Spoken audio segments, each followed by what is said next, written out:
येन तस्मै श्रीगुरुवे नमः।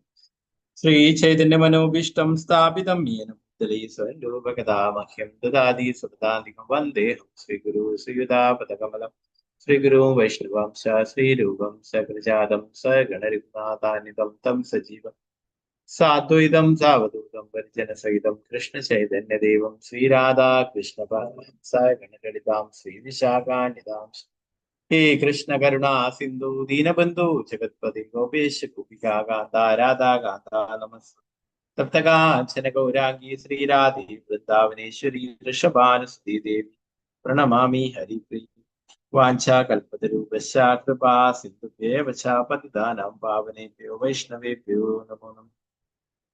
पञ्चतत्त्वात्मकं कृष्णं भक्तरूपास्वरूपं भक्तावतारं भक्ताख्यानमामि भक्तिशक्तिकम् नित्यानन्दमहनवमी सर्वानन्दकरं परं हरिनाम प्रतदेवम् अवधूत शिरोमणि नमो महावदिन्याय कृष्ण प्रेम प्रदायधि कृष्णाय कृष्ण चैतन्या नाम्ने गौरतिशे नमो नमो विष्णुपादाय कृष्ण पृष्ठाय भूतले श्रीमती भक्ति वेदांत स्वामिन्निधि नामिनि नमस्ते सरस्वती देवी गौरवाणी प्रचारिणे विशेष शून्यवादी पाश्चात्य देशधारिणे जय श्री कृष्ण चैतन्य प्रभु नित्यानंद श्री अद्वैत गदाधरा श्रीवासादि गौर भक्त वृंदा हरे कृष्णा कृष्ण कृष्ण हरे हरे हरे राम राम राम हरे हरे गुरुवे गौरचंद्राय राधिकाय तदारे कृष्णाय कृष्ण भक्ताय भक्ताय प्रभुपाद की जय गुरु महाराज के निताय गौर परमानंदे हरे हरे कृष्ण मदेग बंधु मत्संगिन मद्गुरु मन्महादना निष्ठारक मद्भाग्या मदानंदा नमस्ते ग्रंथराय ശ്രീമദ്ഭാഗവതം പഞ്ചമസ്കന്ധം അഞ്ചാമധ്യായം ശ്ലോകം 1. ഇതിന്റെ മുന്നേയായിട്ട് നമുക്ക് അഞ്ചാമത്തെ അധ്യായത്തിന്റെ ചെറിയൊരു വിശദീകരണം പ്രഭുപാദൻ നൽകിയിട്ടുണ്ട്, അത് നോക്കാം. സമ്മറി. അഞ്ചാമത്തെ അധ്യായം ഭഗവാൻ ഋഷഭദേവൻ അദ്ദേഹത്തിന്റെ പുത്രന്മാർക്ക് ഉപദേശങ്ങൾ നൽകുന്നു എന്നുള്ളതാണ്. ഈ അധ്യായത്തിൽ ഭാഗവത ധർമ്മത്തിന്റെയും ദുഃഖശമനത്തിന്റെയും മോചനത്തിന്റെ ധാർമ്മിക തത്വങ്ങളെ അതിശയിക്കുന്ന ഭക്തി സേവനത്തിലെ ധാർമ്മിക തത്വങ്ങളുടെ വിവരണം നൽകിയിരിക്കുന്നു. മനുഷ്യജീവികൾ ഇന്ദ്രിയ ചാരിതാർത്ഥത്തിന് വേണ്ടി നായ്ക്കളെയും പന്നികളെയും പോലെ കഠിനാധ്വാനം ചെയ്യരുത് എന്ന് ഇവിടെ പറഞ്ഞിരിക്കുന്നു. പരമോന്നതനായ ഭഗവാനുമായുള്ള ബന്ധം പുനഃസ്ഥാപിക്കുന്നതിന് പ്രത്യേകം ഉദ്ദേശിക്കപ്പെട്ടിട്ടുള്ളതാണ് മനുഷ്യജീവിതം. ഇതിനായി എല്ലാ തരത്തിലുള്ള തപശ്ശരികളും അനുഷ്ഠിക്കണം. തപശ്ശരികളാൽ ഒരുവന്റെ ഹൃദയം ഭൗതിക മാലിന്യങ്ങൾ മാറി ശുദ്ധമാക്കപ്പെടുകയും തത്ഫലമായി അവൻ ആത്മീയ തലം പ്രാപിക്കുകയും ചെയ്യും. ഈ പരിപൂർണത നേടുന്നതിന് ഒരു ഭക്തനെ ശരണം പ്രാപിക്കുകയും അവനെ സേവിക്കുകയും വേണം. അപ്പോൾ മോചനത്തിന്റെ വാതിൽ തുറക്കപ്പെടും. സ്ത്രീകളോടും ഇന്ദ്രിയ പ്രീണനത്തോടും ഭൗതികമായി ആകർഷിക്കപ്പെടുന്നവർ ക്രമേണ ഭൗതിക അവബോധത്തിൽ കുരുക്കപ്പെടുകയും ജനനം, വാർദ്ധക്യം, രോഗം, മരണം എന്നീ ദുരിതങ്ങൾ അനുഭവിക്കുകയും ചെയ്തു. എല്ലാവരുടെയും പൊതുവായ ക്ഷേമ പ്രവർത്തനങ്ങളിൽ മുഴുകുന്നവരും സന്താനങ്ങളോടും കുടുംബത്തോടും അമിത ആകർഷണമില്ലാത്തവരുമായ ആളുകൾ മഹാത്മാക്കൾ എന്ന് വിളിക്കപ്പെടുന്നു. ഇന്ദ്രിയങ്ങളുടെ സംതൃപ്തനത്തിൽ മുഴുകുന്നവർ, അവർ പുണ്യപ്രവൃത്തികൾ ചെയ്യുന്നവരായാലും അപുണ്യകർമ്മങ്ങൾ ചെയ്യുന്നവരായാലും അവർക്ക് ആത്മാവിന്റെ ലക്ഷ്യം മനസ്സിലാക്കാൻ കഴിയില്ല. അതുകൊണ്ട് അവർ അത്യുന്നതനായ ഒരു ഭക്തനെ സമീപിക്കുകയും അദ്ദേഹത്തെ ആധ്യാത്മിക ഗുരുവായി സ്വീകരിക്കുകയും ചെയ്യണം. അദ്ദേഹത്തിന്റെ സഹവാസത്തിൽ ഒരുവനെ അവന്റെ ജീവിതത്തിന്റെ ലക്ഷ്യം മനസ്സിലാക്കാൻ കഴിയും. അത്തരം ഒരു ആധ്യാത്മിക ഗുരുവിന്റെ ഉപദേശത്താൽ ഒരുവനെ ഭഗവാന്റെ ഭക്തിയുത സേവനം നേടാനും ഭൗതിക കാര്യങ്ങളിൽ നിന്നും വിരക്തനാകാനും ഭൗതിക ദുഃഖങ്ങളെയും ദുരിതങ്ങളെയും സഹിക്കുവാനും സാധിക്കും. അപ്പോൾ ഒരുവനെ എല്ലാ ജീവസത്തകളെയും തുല്യരായി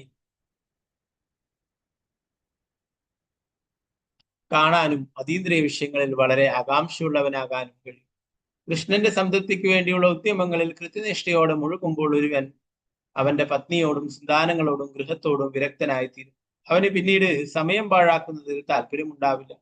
ഈ രീതിയിൽ അവൻ ആത്മസാക്ഷാത്കാരമുള്ളവനായി മാറും. ആത്മജ്ഞാനത്തിൽ ഉന്നതി നേടുന്ന ഒരു വ്യക്തി ഭൗതികമായ ഒരു പ്രവൃത്തിയിലും മുഴുകില്ല. അതുപോലെ മറ്റൊരു വ്യക്തിയെ ഭക്തി സേവനത്തിൽ ഉപദേശിച്ച് മോചിപ്പിക്കുവാൻ കഴിയാത്തൊരു വ്യക്തി ഒരു ആധ്യാത്മിക ഗുരുവോ പിതാവോ മാതാവോ ദേവനോ ഭർത്താവോ ആയിത്തീരുക. 100 പുത്രന്മാരെയും ഉപദേശിച്ച ഋഷഭദേവൻ അവരോട് അവരുടെ മൂത്ത സഹോദരൻ ഭരതനെ അവരുടെ മാർഗദർശിയും ദേവനുമായി സ്വീകരിക്കുവാനും അവന് സേവനങ്ങൾ അനുഷ്ഠിക്കുവാനും നിർദ്ദേശിച്ചു. എല്ലാ ജീവസത്തകളിലും വെച്ച് ബ്രാഹ്മണരാണ് ശ്രേഷ്ഠൻ. എല്ലാ ബ്രാഹ്മണരിൽ വെച്ചിട്ട് വൈഷ്ണവരും അവർ ബ്രാഹ്മണരെക്കാൾ അല്പം കൂടി ഉയർന്ന പദവിയെ സ്ഥിതി ചെയ്യും. ഒരു വൈഷ്ണവനെ സേവിക്കുക എന്നാൽ പരമദിവ്യത്വ പുരുഷനായ ഭഗവാനെ സേവിക്കുക എന്നാണ് അർത്ഥം. പ്രകാരം ശുഭദേവ ഗോസ്വാമി ഭരത മഹാരാജാവിന്റെ സവിശേഷതകളെ പറ്റിയും ഋഷഭദേവൻ ആചരിച്ച യജ്ഞങ്ങളെ പറ്റിയും ജനങ്ങൾക്ക് വേണ്ടി വിവരിച്ചു. ശ്രീല പ്രഭുപാദ് കി ജയ്. ഹരേ കൃഷ്ണ. പിന്നെ നല്ല ഒരു ദിവസമാണ് അല്ലെ, വിജയദശമി. നമ്മൾ ഇന്നൊരു പുതിയൊരു അധ്യായം തുടങ്ങുകയാണ്. ഇന്നലെ പ്രഭുപാദരെ പറയുകയുണ്ടായി അല്ലെ, ഋഷഭദേവന്റെ ഉപദേശങ്ങൾ നമുക്കും ഭക്തിത സേവനത്തിൽ മുന്നേറാനും ആധ്യാത്മിക ജീവിതം വിജയപ്രദമാക്കാനും സാധിക്കും എന്നുള്ള കാര്യം ഋഷഭദേവൻ തന്റെ മക്കൾക്ക് നൽകുന്ന ഉപദേശങ്ങളാണ് ഈ അധ്യായത്തിലുള്ളത്. ഒന്നാമത്തെ ശ്ലോകം നോക്കാം. ഞാനിവിടെ ഒന്നാമത്തെ ശ്ലോകം 2 പേജുകളിലായിട്ടാണ് ഉള്ളത്. ഞാനൊരു ശ്ലോകം മാത്രമായിട്ടുള്ള ഒരു സ്ലൈഡ് കാണിക്കാം, അതിൽ നമുക്ക് വായിക്കാം.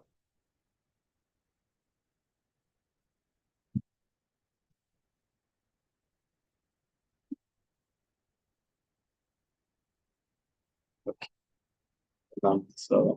ഋഷഭ ഉവാച ഓം നമോ ഭഗവതേ വാസുദേവായ. ഋഷഭ ഉവാച നായം ദേഹോ ദേഹവാചാം നൃലോകേ കഷ്ടാൻ കാമാനർഹ്യതേ വിഡ്ഭുജാം ഹി തപോ ദിവ്യം പുത്രകായേന സത്വം ശുദ്ധേത്യസ്മാത് ബ്രഹ്മസൗഖ്യം തനന്തം. നായം ദേഹോ ദേഹവാചാം നൃലോകേ കഷ്ടാൻ കാമാനർഹ്യതേ വിഡ്ഭുജായേ തപോ ദിവ്യം പുത്രകായേന സത്വം ശുദ്ധേത്യസ്മാത് ബ്രഹ്മസൗഖ്യം തനന്തം. ഹരേ കൃഷ്ണ. നമുക്ക് എല്ലാവർക്കും ചൊല്ലാം.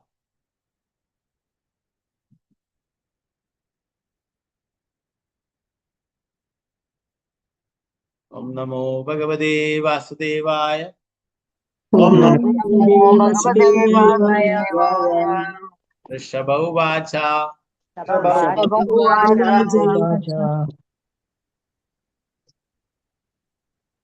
അയം ദേഹോ ദേഹവാചാം നൃലോകേ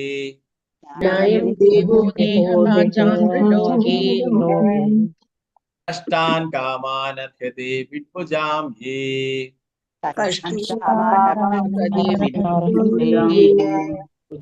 തപോ ദിവ്യം പുത്രകായേന സത്വം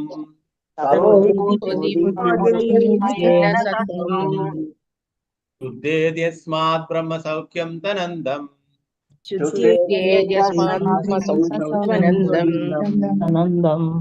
ഋഷഭ ഉവാച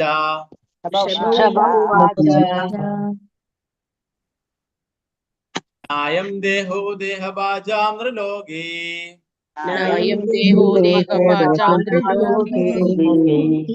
കഷ്ടാൻ കാമാനർഹ്യതേ വിഡ്ഭുജാം ഹി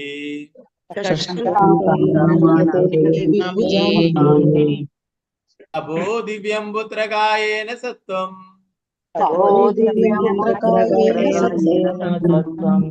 ശുദ്ധേത്യസ്മാത് ബ്രഹ്മസൗഖ്യം തനന്തം.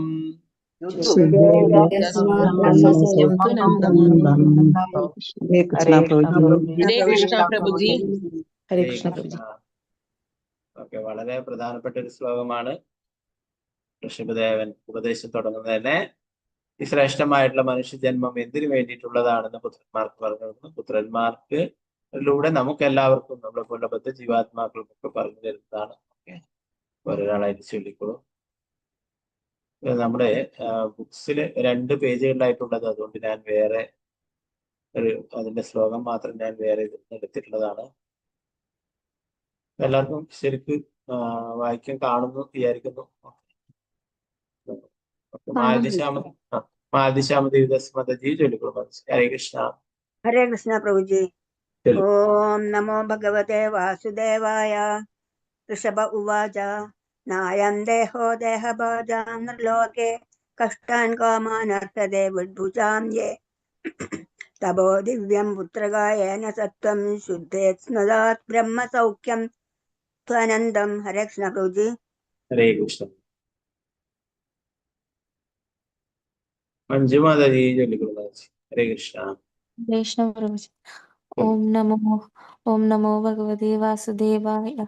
ऋषभ उवाच नायं देहो देहभाजं नृलोके कष्टान् कामान् अर्हते विद्विजाये तपो दिव्यं पुत्रकायेन सत्त्वं शुद्धे तस्मात् ब्रह्म सौख्यं त्वनन्दम्। हरे कृष्ण प्रभु जी। माता जी चलिए माता जी। हरे कृष्णा प्रभु जी। हरे कृष्ण। ओम नमो भगवते वासुदेवाय। वृषभ उवाच नायं देहो देहभाजां नृलोके कष्टान् कामान् अर्हति विद्भुजां ये तपो दिव्यं पुत्रकायेन सत्त्वं शुद्धेत् यस्मात् ब्रह्म सौख्यं त्वनन्दम्। हरे कृष्णा प्रभु जी। हरे कृष्ण। पंकजाश्री माता जी चलिए माता जी। हरे कृष्ण। हरे हरे कृष्ण प्रभु जी प्रणाम। प्रणाम। ओम नमो भगवते वासुदेवाय। वृषभ उवाच न्यायं देहो देहभाजं त्रिलोके कष्टान् कामान् अर्हते विद्भुजां ये तपो दिव्यं पुत्रकायेन सत्त्वं शुद्धेद्यस्मात् ब्रह्म सौख्यं त्वनन्दम्। हरे कृष्ण प्रभु जी। हरे कृष्ण। विद्यानाथ माता जी चलिए माता जी। हरे हरे कृष्ण। कृष्णा प्रभु जी। हरे हरे कृष्णा। ओम नमो भगवते वासुदेवाय। ऋषभ उवाच नायं देहो देहभाजां नृलोके कष्टान् कामान् अर्हते विद्भुजां ये तपो दिव्यं पुत्रकायेन सत्त्वं शुद्धेद्यस्मान् ब्रह्म सौख्यं त्वनन्दम्। हरे कृष्णा प्रभु जी। हरे कृष्ण। अंबिका केशव विदुदास माता जी। हरे कृष्ण प्रभु जी। ओम नमो भगवते वासुदेवाय। ऋषभ उवाच नायं देहो देहभाजां नृलोके कष्टान् कामान् अर्हते विद्भुजां ये तपो दिव्यं पुत्रकायेन सत्त्वं शुद्धेद्यस्मात् ब्रह्म सौख्यं त्वनन्दम्। हरे कृष्ण प्रभु जी। हरे कृष्ण। निर्मला माता जी चलिए माता जी। हरे कृष्ण प्रभु जी। हरे कृष्ण। ओम नमो भगवते वासुदेवाय। न्यायं देहो देहभाजां नृलोके कष्टान् कामान् अर्हते विद्भुजां ये तपो दिव्यं पुत्रकायेन सत्त्वं शुद्धे तस्मात् ब्रह्म सौख्यं त्वनन्दम्। हरे कृष्ण प्रभु जी। हरे कृष्ण। रामचंद्र प्रभु। हरे कृष्ण प्रभु। प्रभु जी। ओम नमो भगवते वासुदेवाय। ऋषभ उवाच नायं देहो देहभाजां नृलोके कष्टान् कामान् अर्हते विद्भुजां ये तपो दिव्यं पुत्रकायेन सत्त्वं शुद्धेत्यस्मात् ब्रह्म सौख्यं त्वनन्दम्। हरे कृष्ण प्रभु जी। हरे कृष्ण। सरला जी माता जी चलिए। हरे कृष्णा प्रभु जी। हरे कृष्ण। ओम नमो भगवते वासुदेवाय। ऋषभ उवाच नायं देहो देहभाजां नृलोके कष्टान् कामान् अर्हते विद्भुजां ये तपो दिव्यं पुत्रकायेन सत्त्वं शुद्धेद्यस्मात् ब्रह्म सौख्यं त्वनन्दम्। हरे कृष्णा प्रभु जी। हरे कृष्ण। रंगवाणी माता जी चलिए। हरे कृष्णा प्रभु जी। हरे कृष्ण। ओम नमो भगवते वासुदेवाय। ऋषभ उवाच न्यायं देहो देहभाजां नृलोके कष्टान् कामान् अर्हते विद्भुजां ये तपो दिव्यं पुत्रकायेन सत्त्वं शुद्धेद्यस्मात् ब्रह्म सौख्यं त्वनन्दम्। हरे कृष्ण माता जी। अनुप्रदेव माता जी चलिए। हरे कृष्ण। अनम्यूट करो माता जी।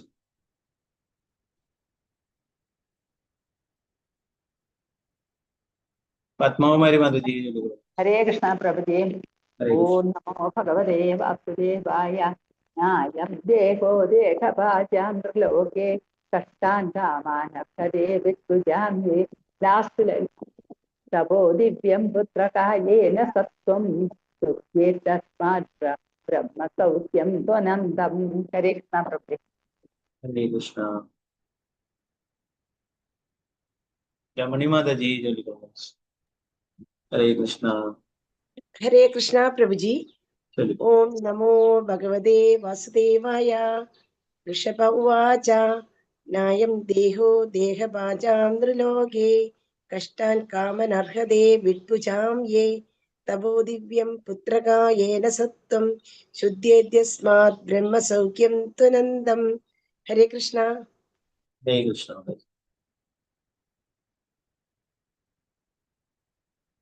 വസന്ത മാതാജി ചൊല്ലിക്കൊള്ളു. മാതാജി ഹരേ കൃഷ്ണ. ഹരേ കൃഷ്ണ പ്രഭുജി. ഹരേ കൃഷ്ണ. ഓം നമോ ഭഗവതേ വാസുദേവായ. ഋഷഭ ഉവാച നായം ദേഹോ ദേഹഭാജാം നൃലോകേ കഷ്ടാൻ കാമാനർഹതേ വിദ്ഭുജാം യേ തപോ ദിവ്യം പുത്രകായേന സത്വം ശുദ്ധേ തസ്മാ ബ്രഹ്മ സൗഖ്യം ധനന്തം. ഹരേ കൃഷ്ണ പ്രഭുജി. ഹരേ കൃഷ്ണ. ശോഭാ പ്രദീപ് മാതാജി ചൊല്ലിക്കൊള്ളു. ഹരേ കൃഷ്ണ പ്രഭുജി. ഹരേ കൃഷ്ണ. ഓം നമോ ഭഗവതേ വാസുദേവായ. ഋഷഭ ഉവാച നായം ദേഹോ ദേഹഭാജാം നൃലോകേ കഷ്ടാൻ കാമനർഹതേ വിദ്ഭുജാം യേ തവോ ദിവ്യം പുത്രകായേന സത്വം ശുദ്ധേതാസ്മാത് ബ്രഹ്മസൗഖ്യം ത്വനന്തം. ഹരേ കൃഷ്ണ. ഹരേ കൃഷ്ണ. വത്സലഗോപാലൻ മാതാജി ചൊല്ലിക്കൊള്ളു. ഹരേ കൃഷ്ണ. ഹരേ കൃഷ്ണ പ്രഭുജി. ഹരേ ഓം നമോ ഭഗവതേ വാസുദേവായ. ഋഷഭ ഉവാച നായം ദേഹോ ദേഹഭാജാം നൃലോകേ കഷ്ടാൻ കാമാനർഹതേ വിഡ്ഭുജാം യേ തപോ ദിവ്യം പുത്രകായേന സത്വം ശുദ്ധേദ്യസ്മാത് ബ്രഹ്മ സൗഖ്യം ധനന്തം. ഹരേ കൃഷ്ണ പ്രഭുജി. ഹരേ കൃഷ്ണ. ഗീതാസി മാതാജി ചൊല്ലിക്കൊള്ളു. ഹരേ കൃഷ്ണ പ്രഭുജി. ഹരേ കൃഷ്ണ. ഓം നമോ ഭഗവതേ വാസുദേവായ. ഋഷഭ ഉവാച നായം ദേഹോ ദേഹഭാജാം നൃലോകേ കഷ്ടാൻ കാമാനർഹതേ വിഡ്ഭുജാം യേ തപോ ദിവ്യം പുത്രകായേന സത്വം ശുദ്ധേദ്യസ്മാത് ബ്രഹ്മസൗഖ്യം ത്വനന്തം. ഹരേ കൃഷ്ണ പ്രഭുജി. ഹരേ കൃഷ്ണ. ഗീതട്ടി മാതാജി ചൊല്ലിക്കൊള്ളു. ഹരേ കൃഷ്ണ പ്രഭുജി. ഹരേ കൃഷ്ണ. ഓം നമോ ഭഗവതേ വാസുദേവായ. ഋഷഭ ഉവാച നായം ദേഹോ ദേഹഭാജാം നൃലോകേ കഷ്ടാൻ കാമാനർഹതേ വിദ്ഭുജാം യേ തപോ ദിവ്യം പുത്രകായേന സത്വം ശുദ്ധേദ്യസ്മാത് ബ്രഹ്മസൗഖ്യം ത്വനന്തം. ഹരേ കൃഷ്ണ പ്രഭുജി. ഹരേ കൃഷ്ണ. തനുപ്രതി മാതാജി ഇപ്പൊ ചൊല്ലാൻ പറ്റുമെങ്കിൽ ചൊല്ലിക്കൊള്ളു. ഹരേ കൃഷ്ണ.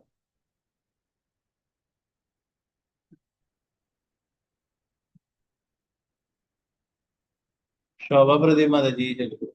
സോറി, ശോഭ മാതാജി ചൊല്ലിക്കൊള്ളു. ഹരേ കൃഷ്ണ. ഓം നമോ ഭഗവതേ വാസുദേവായ.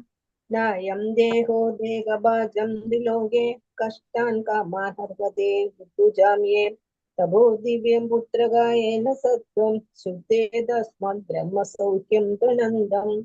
ഹരേ കൃഷ്ണ പ്രഭുജി. ഹരേ കൃഷ്ണ. ചിത്രാജി മാതാജി ചൊല്ലിക്കൊള്ളു. ഹരേ കൃഷ്ണ പ്രഭുജി. ഓം നമോ ഭഗവതേ വാസുദേവായ. ഋഷഭ ഉവാച നായം ദേഹോ ദേഹഭാജാം നൃലോകേ കഷ്ടാൻ കാമാനർഹേ വിഡ്ഭുജാം യേ തപോ ദിവ്യം പുത്രകായേന സത്വം ശ്രദ്ധയേത് യസ്മാത് ബ്രഹ്മസൗഖ്യം ത്വനന്തം. ഹരേ കൃഷ്ണ പ്രഭുജി. ഹരേ കൃഷ്ണ. സാവിത്രി ബഷീർ ദേവദാസ് മാതാജി ചൊല്ലിക്കൊള്ളു. ഹരേ കൃഷ്ണ പ്രഭുജി. ഓം നമോ ഭഗവതേ വാസുദേവായ. ഋഷഭുവാച ന്യായം ദേഹോ ദേഹഭാജാം നൃലോകേ കഷ്ടാൻ കാമാനർഹതേ വിഡ്ഭുജാം യേ തപോ ദിവ്യം പുത്രകായേന സത്വം ശുദ്ധേതസ്മാത് ബ്രഹ്മസൗഖ്യം ത്വനന്തം. ഹരേ കൃഷ്ണ പ്രഭുജി. ഹരേ കൃഷ്ണ. വിജയ ദേവദാസ് മാതാജി ചൊല്ലിക്കൊള്ളു. ഹരേ കൃഷ്ണ പ്രഭുജി. ഓം നമോ ഭഗവതേ വാസുദേവായ. ഋഷഭ ഉവാച ന്യായം ദേഹോ ദേഹഭാജാമ്രലോകേ കഷ്ടാൻ കാമാനർഹതേ വിഭുജാമേ തപോ ദിവ്യം പുത്രകായേന സത്വം ശുദ്ധേ തസ്മാത് ബ്രഹ്മസൗഖ്യം ത്വനന്തം. ഹരേ കൃഷ്ണ പ്രഭുജി.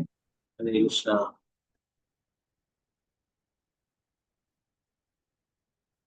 ഉഷാ മാതാജി, ഉഷയ്ക്ക് നായർ മാതാജി ചോദിക്കുന്നു. ഹരേ കൃഷ്ണ. ഹരേ കൃഷ്ണ പ്രഭുജി. ഹരേ കൃഷ്ണ. ഓം നമോ ഭഗവതേ വാസുദേവായ.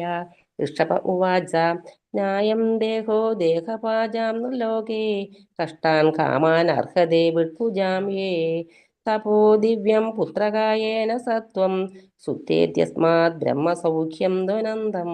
ഹരേ കൃഷ്ണ പ്രഭുജി. ഹരേ കൃഷ്ണ. ഹരേ കൃഷ്ണ. ഭാരതീയ മാതാജി ചോദിക്കുന്നു. ഹരേ കൃഷ്ണ. ഹരേ കൃഷ്ണ പ്രഭുജി. ഓം നമോ ഭഗവതേ വാസുദേവായ. ഋഷഭ ഉവാച നായം ദേഹോ ദേഹഭാജാം ത്രിലോകേ കഷ്ടാൻ കാമാൻ അർഹതേ വിദ്വിജാം യേ തപോ ദിവ്യം പുത്രകായേന സത്വം ശുദ്ധേദ്യസ്മാത് ബ്രഹ്മസൗഖ്യം ത്വനന്തം. ഹരേ കൃഷ്ണ. ഹരേ കൃഷ്ണ. രതിയാചാരി മാതാജി ചോദിക്കുന്നു. ഹരേ കൃഷ്ണ. ഹരേ കൃഷ്ണ പ്രഭുജി. ഓം നമോ ഭഗവതേ വാസുദേവായ. ഋഷഭ ഉവാച നായം ദേഹോ ദേഹഭാജാം ലോകേ കഷ്ടാൻ കാമാൻ അർഹതേ വിഡ്ഭുജാം യേ തപോ ദിവ്യം പുത്രകായേന സത്വം ശുദ്ധേ തസ്മാത് ബ്രഹ്മസൗഖ്യം ത്വനന്തം. ഹരേ കൃഷ്ണ പ്രഭുജി. ഹരേ കൃഷ്ണ. സീതാരാമനുണ്ണി മാതാജി ചോദിക്കുന്നു. ഹരേ കൃഷ്ണ. ഹരേ കൃഷ്ണ പ്രഭുജി. ഓം നമോ ഭഗവതേ വാസുദേവായ. ഋഷഭ ഉവാച നായം ദേഹോ ദേഹഭാജാം ത്രിലോകേ കഷ്ടാൻ കാമാനർഹതേ വിഡ്ഭുജാം യേ തപോ ദിവ്യം പുത്രകായേന സത്വം ശുദ്ധേത്യസ്മാത് ബ്രഹ്മസൗഖ്യം ത്വനന്തം. ഹരേ കൃഷ്ണ പ്രഭുജി. ഹരേ കൃഷ്ണ. വിജയജി മാതാജി ചോദിക്കുന്നു. ഹരേ കൃഷ്ണ. ഹരേ കൃഷ്ണ പ്രഭുജി. ഓം നമോ ഭഗവതേ വാസുദേവായ. ഋഷഭ ഉവാച ന്യായം ദേഹോ ദേഹഭാജാം ത്രിലോകേ കഷ്ടാൻ കാമാനർഹതേ വിഡ്ഭുജാം യേ തപോ ദിവ്യം പുത്രകായേന സത്വം ശുദ്ധേ തസ്മാത് ബ്രഹ്മസൗഖ്യം ത്വനന്തം. ഹരേ കൃഷ്ണ പ്രഭുജി. അനുത്തര കൃഷ്ണദേവദാസ് മാതാജി ചോദിക്കുന്നു. ഹരേ കൃഷ്ണ. ഹരേ കൃഷ്ണ പ്രഭുജി. ചോദിക്കുന്നു. ഓം നമോ ഭഗവതേ വാസുദേവായ. ഋഷഭ ഉവാച നായം ദേഹോ ദേഹഭാജാം ത്രിലോകേ കഷ്ടാൻ കാമാനർഹതേ വിഡ്ഭുജാം യേ തപോ ദിവ്യം പുത്രകായേന സത്വം ശുദ്ധേത്യസ്മാത് ബ്രഹ്മസൗഖ്യം ത്വനന്തം. ഹരേ കൃഷ്ണ പ്രഭുജി. ഹരേ കൃഷ്ണ.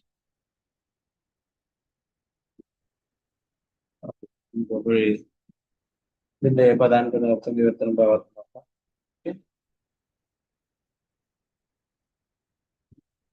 ഇന്ന് വേറെ വിശേഷമുള്ള ദിവസമാണ്. രാമചന്ദ്ര വിജയോത്സവമാണ്. അതുപോലെ തന്നെ നമ്മുടെ പരമ്പരയിലെ 5ാമത്തെ ആചാര്യനായിട്ടുള്ള ശ്രീ മധ്വാചാര്യന്റെ അപ്പിയറൻസ് ഡേ ആണ്. മധ്വാചാര്യൻ എന്ന് പറയുന്നത് വായുദേവൻ തന്നെയാണ്. വായുദേവന്റെ അവതാരം. പിന്നെ മധ്വാചാര്യനെ കുറിച്ച് ഒരു ക്ലാസ് ആവാമെന്നാണ് വിചാരിച്ചത്. പിന്നെ വിചാരിച്ചു വിജയദശമി ആയിട്ട് എല്ലാരെ കൊണ്ടും ശ്ലോകം ചൊല്ലാൻ എല്ലാവർക്കും അവസരം കൊടുത്തില്ലെങ്കിൽ അതൊരു ഒഫൻസാണ്. അപ്പോൾ അതുകൊണ്ട് തന്നെ പിന്നെ ഒരു പുതിയ ചാപ്റ്റർ തുടങ്ങുന്നതാണ് അല്ലെ. അതുകൊണ്ടാണ് പിന്നെ ഒരു ശ്ലോകം എടുത്തിട്ട് പിന്നീട് നമുക്ക് മധ്വാചാര്യ ലീലകളെ കുറിച്ച് കുറച്ച് ചർച്ച ചെയ്യാം. ഓക്കെ. ഹരേ കൃഷ്ണ. അപ്പൊ നമുക്ക് ഇതിന്റെ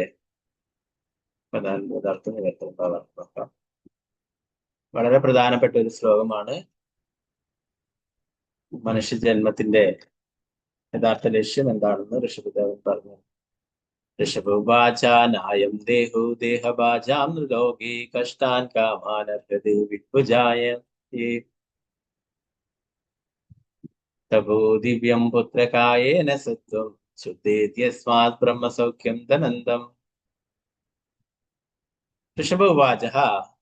ഋഷഭദേവൻ പറഞ്ഞു, അയം ഇത് ശരീരം ദേഹവാച ഭൗതിക ശരീരങ്ങൾ സ്വീകരിച്ചിട്ടുള്ള എല്ലാ ജീവസത്തകളുടെയും നിർലോകെ ഈ ലോകത്തിൽ കഷ്ടാൻ കുഴപ്പം പിടിച്ച കാമാൻ ഇന്ദ്രിയ ചാരിതാർത്ഥ്യം അർഹതി അർഹിക്കുന്ന വിഡ്ഭുജാം മലം ഭക്ഷിക്കുന്നവരുടെ ഏത് തപഹ തപസ്സുകളും കഠിനനിഷ്ഠകളും ദിവ്യമായ പുത്രകഹ എന്റെ പ്രിയപ്പെട്ട പുത്രന്മാരെ ഏതിനാൽ സത്വം ഹൃദയം ശുദ്ധമായി തീരുക യസ്മാത് ഏതിനാൽ ബ്രഹ്മസൗഖ്യം ആത്മീയ സന്തോഷം തീർച്ചയായും അനന്തം അന്ത്യമില്ലാതെ വിവർത്തനം ഭാവാർത്ഥം ഋഷഭദേവൻ അദ്ദേഹത്തിന്റെ പുത്രന്മാരോട് പറഞ്ഞു, എന്റെ പ്രിയപ്പെട്ട കുട്ടികളെ, ഈ ലോകത്തിൽ മനുഷ്യ ശരീരം നൽകപ്പെട്ടിട്ടുള്ള ജീവസത്തകൾ കേവലം ഇന്ദ്രിയ സംതൃപ്തിക്ക് വേണ്ടി മലം ഭക്ഷിക്കുന്ന നായ്ക്കളെയും പന്നികളെയും പോലെ രാപ്പകൽ ഒരുപോലെ കഠിനാധ്വാനം ചെയ്യരുത്. പകരം ഭക്തിയുത സേവനത്തിന്റെ ദിവ്യ പദവി നേടുന്നതിന് തപശ്ചര്യകളും സുഖഭോഗ നിഷേധവും സ്വീകരിക്കണം. അത്തരം കർമ്മങ്ങളാൽ ഒരുവന്റെ ഹൃദയം ശുദ്ധമാക്കപ്പെടും. ഭക്തിയുത സേവനത്തിന്റെ ദിവ്യ പദവി പ്രാപിച്ചു കഴിഞ്ഞാൽ ഒരുവന് ഭൗതിക സന്തോഷങ്ങൾക്ക് അതീന്ദ്രിയവും ശാശ്വതവും പരമാനന്ദപൂർണമായ ജീവിതം നേടാൻ കഴിയും. ഭാവാർത്ഥമേസി ഭക്തിവേദാന്ത സ്വാമി പ്രഭുപാദ. ഈ ശ്ലോകത്തിൽ ഋഷഭദേവൻ അദ്ദേഹത്തിന്റെ പുത്രന്മാരോട് ജീവിതത്തിന്റെ പ്രാധാന്യത്തെ പറ്റി സംസാരിക്കുന്നു. ദേഹബാദ് എന്ന പദം ഭൗതിക ശരീരം സ്വീകരിക്കുന്ന ഒരുവനെയാണ് പ്രതിപാദിക്കുന്നത്. പക്ഷെ മനുഷ്യ ശരീരം ലഭിക്കുന്ന വ്യക്തി മൃഗങ്ങളുടേതിൽ നിന്നും വ്യത്യസ്തമായ രീതിയിൽ പ്രവർത്തിക്കണം. നായ്ക്കളെയും പന്നികളെയും പോലുള്ള മൃഗങ്ങൾ മലം ഭക്ഷിച്ച് ഇന്ദ്രിയ സംതൃപ്തി നേടുന്നു. മനുഷ്യജീവികൾ പകൽ മുഴുവൻ കഠിനാധ്വാനം ചെയ്ത ശേഷം രാത്രിയിൽ ഭക്ഷണം, പാനം, മൈഥുനം, നിദ്ര എന്നിവകളിലൂടെ ആസ്വാദനം നേടാൻ ശ്രമിക്കുന്നു. അതേസമയം തന്നെ അവർക്ക് സ്വയം പ്രതിരോധിക്കുകയും വേണം.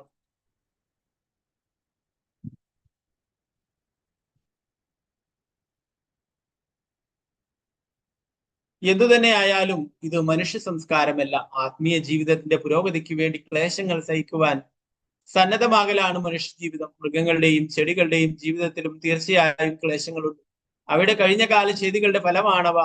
മനുഷ്യജീവികൾ എന്തായാലും വിശുദ്ധമായ ജീവിതം നേടുന്നതിനായി തപസ്സുകളുടെയും സന്യാസത്തിന്റെയും കഠിനനിഷ്ഠകളുടെയും രൂപങ്ങളിൽ ക്ലേശങ്ങൾ സഹിക്കാൻ സന്നദ്ധരാകണം. അങ്ങനെ വിശുദ്ധമായ ജീവിതം നേടിയതിനു ശേഷം അവർക്ക് ശാശ്വതമായി സന്തോഷം അനുഭവിക്കുവാൻ കഴിയും. എന്തു തന്നെയായാലും എല്ലാ ജീവസത്തകളും സന്തോഷം അനുഭവിക്കുവാൻ ആഗ്രഹിക്കുന്നുണ്ട്. പക്ഷേ ഭൗതിക ശരീരമാകുന്ന കൂട്ടിൽ അടയ്ക്കപ്പെട്ട് കഴിയുന്നിടത്തോളം അവർക്ക് പല വിധത്തിലുള്ള ദുരിതങ്ങൾ സഹിക്കേണ്ടി വരുന്നു. മനുഷ്യരൂപത്തിലുള്ള ശരീരത്തിൽ ഒരു ഉന്നത ബോധമുണ്ട്. ശാശ്വതമായ സന്തോഷം നേടുന്നതിനും ഭഗവാനിലേക്ക് മടങ്ങിപ്പോകുന്നതിനും നാം ഉന്നതരുടെ ഉപദേശങ്ങൾ അനുസരിച്ച് പ്രവർത്തിക്കണം. ഭരണകൂടവും രക്ഷാകർത്താവായ പിതാവും തങ്ങൾക്ക് കീഴിലുള്ളവരെ കൃഷ്ണാബോധത്തിലേക്ക് ഉയർത്തും വിധം വിദ്യാഭ്യാസം ചെയ്യിക്കണമെന്ന് ഈ ശ്ലോകത്തിൽ വിശദീകരിക്കും. കൃഷ്ണാബോധമില്ലാത്ത പക്ഷം ഓരോ ജീവസത്തെയും ജനിമൃതികളുടെ ഈ ആവർത്തന ചക്രം അനന്തമായി അനുഭവിക്കണം. ഈ ബന്ധനത്തിൽ നിന്നും മോചനം നേടുവാനും പരമാനന്ദം അനുഭവിക്കുവാനും കഴിവുള്ളവരാക്കണമെങ്കിൽ അവരെ ഭക്തിയോഗം പഠിപ്പിക്കണം. പരമാനന്ദം അനുഭവിക്കുവാനും കഴിവുള്ളവരാക്കണമെങ്കിൽ അവരെ ഭക്തിയോഗം പഠിപ്പിക്കണം. ഒരു വിഡ്ഢിത്ത സംസ്കാരം ജനങ്ങളെ ഭക്തിയോഗത്തിന്റെ തലത്തേക്ക് ഉയരാൻ പരിശീലിപ്പിക്കുന്നത് സദാ അവഗണിക്കുന്നു. കൃഷ്ണാബോധമില്ലാത്ത ഒരു വ്യക്തി ഒരു നായ്ക്കളെയോ പന്നിയേക്കാളോ ഒട്ടും ശ്രേഷ്ഠനല്ല. ഋഷഭദേവന്റെ ഉപദേശങ്ങൾ ഇന്ന് വളരെ അനിവാര്യമായി തീർന്നിട്ടുണ്ട്. ഇന്നത്തെ ജനങ്ങൾ ഇന്ദ്രിയാസ്വാദനത്തിന് വേണ്ടിയിട്ട് വിദ്യാഭ്യാസവും തൊഴിൽ പരിശീലനവും നേടാൻ കഠിനാധ്വാനം ചെയ്യുന്നുണ്ടെങ്കിലും അവർക്ക് ശ്രേഷ്ഠമായ ഒരു ലക്ഷ്യവുമില്ല. ഒരു മനുഷ്യൻ അവന്റെ ജീവസന്ധാരണത്തിന് വേണ്ടി അതിരാവിലെ വീട്ടിൽ നിന്നിറങ്ങി ഏതെങ്കിലും ലോക്കൽ ട്രെയിനിൽ ഇടിച്ചു കയറി ഒരു കമ്പാർട്ട്മെന്റിൽ അടിഞ്ഞു കൂടുന്നു. തൊഴിൽ സ്ഥലത്ത് റെയിൽവേ സ്റ്റേഷനിൽ എത്തിച്ചേരാൻ അവന് ചിലപ്പോൾ 1 or 2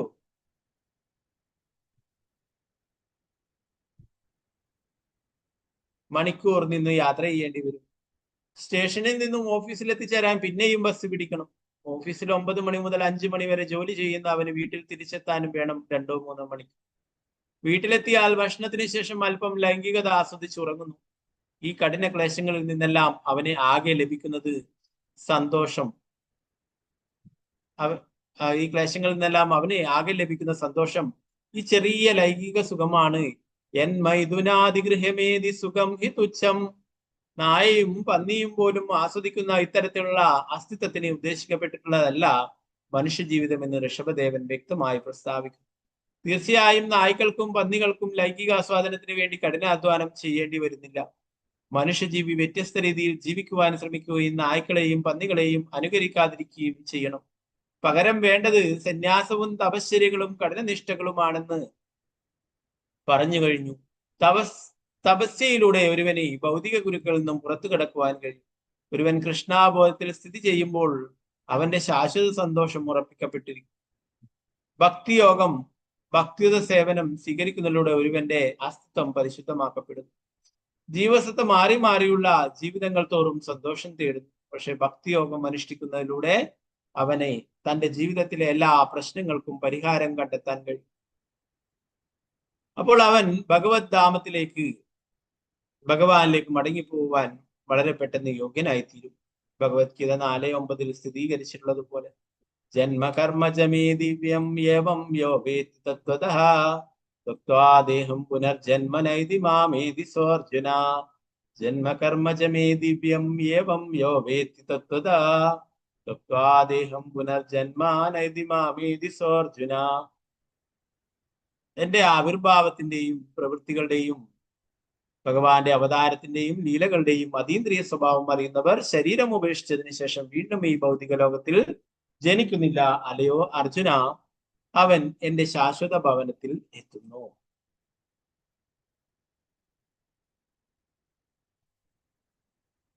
പ്രഭുപാദ് കീ ജയ്. നാരായണ നമസ്കൃത്യ നരം ചൈവ നരോത്തമം ദേവീം സരസ്വതീം വ്യാസം തതോ ജയമുദ്രേ. നഷ്ടപ്രായേഷു ഭദ്രേഷു നിത്യം ഭാഗവത സേവയാ ഭഗവതി ഉത്തമ ശ്ലോകി ഭക്തിർഭവതി നൈഷ്ഠികി. മൂകം കരോതി വാചാലം പങ്കും ലംഘയതേ ഗിരിം യത്കൃപാതമഹം വന്ദേ ശ്രീഗുരു ദീനദാരിണം പരമാനന്ദ മാധവം. ശ്രീ ചൈതന്യേശ്വരം. നമോ വിഷ്ണുപാദായ കൃഷ്ണപൃഷ്ഠായ ഭൂതലേ ശ്രീമതേ ഭക്തിവേദാന്ത സ്വാമിന്നിധി നാമിനെ. നമസ്തേ സരസ്വതേ ദേവി ഗൗരവാണി പ്രചാരണേ നിർവിശേഷ ശൂന്യവാദി പാശ്ചാത്യദേശധാരണ. ജയ ശ്രീകൃഷ്ണ ചൈതന്യ പ്രഭു നിത്യാനന്ദ ശ്രീ അദ്വൈത ഗദാധര ശ്രീവാസാദി ഗൗരഭക്ത വൃന്ദ. ഹരേ കൃഷ്ണ കൃഷ്ണ കൃഷ്ണ ഹരേ ഹരേ, ഹരേ രാമ രാമ രാമ ഹരേ ഹരേ. ഗുരുവേ ഗൗരചന്ദ്രായ രാധികായ ദദാലേ കൃഷ്ണായ കൃഷ്ണഭക്തായ തദ്ഭക്തായ നമോ നമഃ. പ്രഭുപാദ് की जय. गुरु महाराज की निताय गौर प्रेमानंदे. हरे कृष्ण.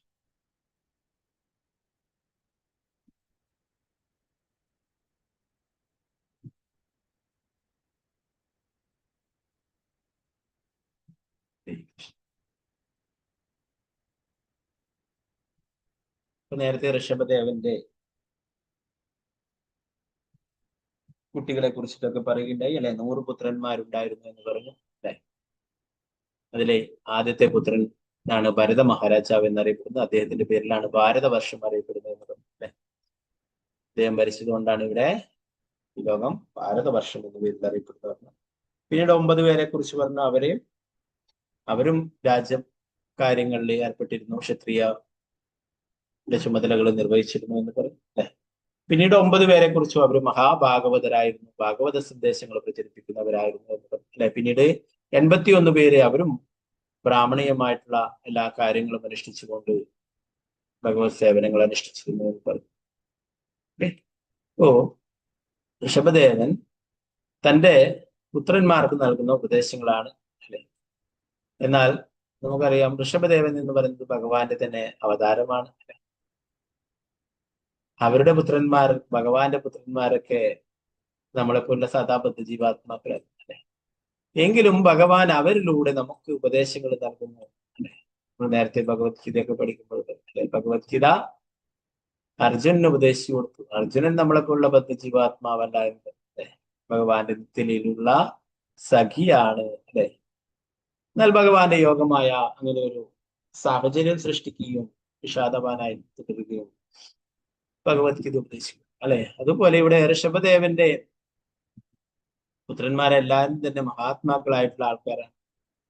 അവർക്ക് ഋഷഭദേവന് ഉപദേശം നൽകുന്നു. അവരിലൂടെ നമ്മളെ പോലുള്ള ബദ്ധജീവാത്മാക്കൾ അല്ലെ. കഴിഞ്ഞ ശ്ലോകത്തിലെ അവസാന ഭാഗങ്ങൾ, നമ്മൾ കഴിഞ്ഞ ചാപ്റ്ററിലെ അവസാന ഭാഗങ്ങൾ പ്രഭുപാദർ പറയുന്നു അല്ലെ. അടുത്ത അധ്യായത്തിലെ ഋഷഭദേവന്റെ ഉപദേശങ്ങളാണ് അല്ലെ. ആരാണോ ഋഷഭദേവന്റെ ഉപദേശങ്ങള് വിശ്വാസത്തോടെ കേൾക്കുകയും അത് അനുസരിച്ച് ആ നിർദ്ദേശങ്ങൾ അനുസരിച്ച് ഭക്തിയുടെ സേവനങ്ങൾ അനുഷ്ഠിക്കുകയൊക്കെ ചെയ്യുന്നത് അവർക്ക് ജീവിതത്തില് പുരോഗതി പ്രാപിക്കുവാനായിട്ട്, ആത്മീയ ജീവിതത്തിൽ പുരോഗതി പ്രാപിക്കുവാനായിട്ട് സാധിക്കുകയും ചെയ്തു.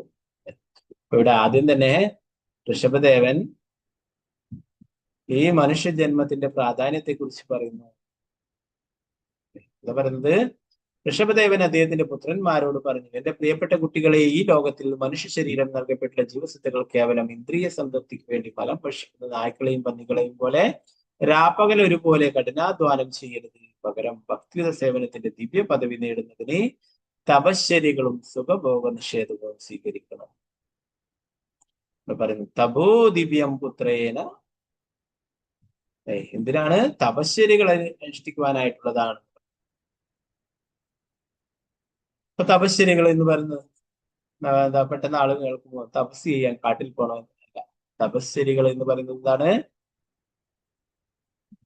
സീരിയസ് ആയിട്ട് ഭക്തിയുടെ സേവനങ്ങൾ അനുഷ്ഠിക്കാൻ. നമ്മൾ രാവിലെ ബ്രഹ്മമുഹൂർത്തത്തിലൊക്കെ എഴുന്നേറ്റിട്ട് മംഗളാരതിയൊക്കെ ചെയ്ത്, അല്ലെങ്കിൽ മംഗളാരതി ചെയ്യാൻ പറ്റുന്നില്ലെങ്കിൽ നമ്മൾ ക്ഷേത്രങ്ങളിലൊക്കെ നടക്കുന്നതൊക്കെ കണ്ട് ഭഗവാന്റെ തിരുനാമൊക്കെ ജപിക്കുന്നു. അത് തന്നെയാണ് തപശ്ചര്യകൾ. രാവിലെ എഴുന്നേറ്റ് ബ്രഹ്മമുഹൂർത്തത്തിൽ എഴുന്നേറ്റ് കുളിച്ചിട്ട് ഭഗവാന്റെ പൂജകൾ ചെയ്യുക, ഭഗവാന്റെ നാമം ജപിക്കുക. ഇതൊക്കെ തന്നെയാണ് തപശ്ചര്യകൾ. ഇതൊക്കെയാണ് ദിവ്യമായിട്ടുള്ള ഭക്തിയുടെ സേവനങ്ങളിൽ വരുന്നത്. അപ്പൊ ഇത് അനുഷ്ഠിക്കുവാനായിട്ടുള്ളതാണ് ഈ ശ്രേഷ്ഠമായിട്ടുള്ള മനുഷ്യ ശരീരം. അല്ലാതെ പട്ടികളെയും പന്നികളെയും പോലെ വെറും ഇന്ദ്രിയ സംതൃപ്തിക്ക് മാത്രമായിട്ടുള്ളതല്ല എന്ന് പറയും. കേവലം ഇന്ദ്രിയ സംതൃപ്തിക്ക് വേണ്ടി മലം ഭക്ഷിക്കുന്ന നായ്ക്കളെയും പന്നികളെയും പോലെ രാപ്പകൽ ഒരുപോലെ കഠിനാധ്വാനം ചെയ്യുന്നത് പകരം ഭക്തിയുടെ സേവനത്തിന് ദിവ്യ പദവി നേടുന്ന തപശ്ചര്യകളും സുഖഭോഗ നിഷേധവും സ്വീകരിക്കണം. അത്തരം കർമ്മങ്ങളാൽ ഒരുവന്റെ ഹൃദയം ശുദ്ധമാക്കപ്പെടും. ഭക്തിയുടെ സേവനത്തിന്റെ ദിവ്യ പദവി പ്രാപിച്ചു കഴിഞ്ഞാൽ ഒരുവന് ഭൗതിക സന്തോഷങ്ങൾക്ക് അതീന്ദ്രിയവും ശാശ്വതവും പരമാനന്ദപൂർണമായ ജീവിതം നേടാൻ കഴിയും. പറയുന്നത് അങ്ങനെ ഭക്തിയുടെ സേവനങ്ങൾ അനുഷ്ഠിക്കുകയാണെങ്കിൽ എന്താണ്?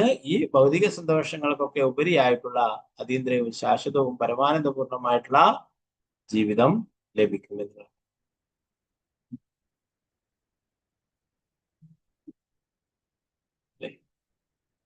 ഇന്ദ്രിയാസ്വാദനത്തില് യഥേഷ്ടം സ്വതന്ത്രമായിട്ട് വിഹരിക്കുന്ന രണ്ട് ജീവികളാണ് നായ്ക്കളും പന്നികളും. അവർക്ക് എന്ത് വേണമെങ്കിലും കഴിക്കാം, എവിടെ വേണമെങ്കിലും ഇണചേരാം. അതിനൊന്നും യാതൊരു തടസ്സമില്ല. അതുപോലെ തന്നെ പന്നികളാണെങ്കിൽ ഒരു പ്രസവത്തിൽ തന്നെ ധാരാളം കുട്ടികളെ ഉണ്ടാവുന്നു. 10ഉം 12ഉം ഒക്കെ. അത്രയും മനുഷ്യരെക്കാളും അവരൊക്കെ ഒരുപടി മുന്നിലാണ്. അപ്പോ ഇവിടെ പറയുന്നു, മൃഗങ്ങളും ആഹാരം, നിദ്ര, ഭയം, മൈഥുനം ഇതും മൃഗങ്ങളും ചെയ്യുന്നുണ്ട്, മനുഷ്യര് മാത്രമേ. അതിനായിട്ടാണെങ്കിൽ ഈ മനുഷ്യരുടെ ഈ ശരീരം നമുക്ക് വേണ്ട, മനുഷ്യരുടെ അവബോധം നമുക്ക് ആവശ്യമില്ല. മൃഗങ്ങളിലും കൂടുതൽ മെച്ചപ്പെട്ട അവബോധം മനുഷ്യർക്ക് ലഭിച്ചു. എന്തിനു വേണ്ടിയിട്ടാണ്? കേവലം മൃഗങ്ങളെ പോലെ ആഹാരം, നിദ്ര, ഭയം, മൈഥുനം ഇതിനു വേണ്ടിയിട്ട് മാത്രമല്ല, തപോ ദിവ്യം പുത്രേനകായ തപശ്ചര്യകൾ അനുഷ്ഠിക്കുവാനായിട്ടുള്ളതാണ്, ഭക്തിയുടെ സേവനങ്ങൾ അനുഷ്ഠിക്കുവാനായിട്ടുള്ളതാണ്.